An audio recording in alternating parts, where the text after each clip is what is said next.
અત્યારે અમે આવ્યા છે છપડા જે ગણપતિ સિદ્ધિવિનાયક મંદિર છે ત્યાં.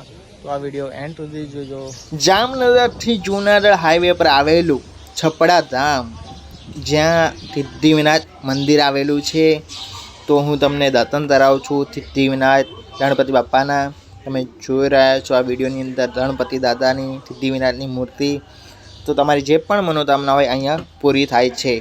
અને બીજી વાત તમને કહું, તે ₹2 જે રીતના ચોંટાડેલા છે કહેવામાં આવે છે અહીંયા તમારે જે રીતના ચોંટી જાય તો તમારી જે પણ મનોકામના હોય એ અવશ્ય પૂરી થાય છે. અને હું એક બીજી વાત તમને કરવા માગું છું, તે આ જે ગણપતિ દાદાનું વાહન એટલે ઉંદર, એને હું મનોકામના કહું છું તે ગણપતિ દાદા સુધી પહોંચાડે અને ગણપતિ દાદા મારી મનોકામના પૂરી કરે. તમે પણ જજો અને તમારી જે પણ મનોકામના હોય એ પૂરી થાય. અને બહારની સાઈડ એક સરસ મજાનું લોચદાન છે, ત્યાં પથ્થર જોડવાના તમારે જે બંગલો બનાવવો હોય એ પણ પથ્થર પડવા ના જોઈએ. પથ્થર પડી જાય તો તમારી મનોકામના પૂરી નહીં થાય. એટલે ને તમે પણ વિઝિટ કરજો ગણપતિ દાદા મોર્યા.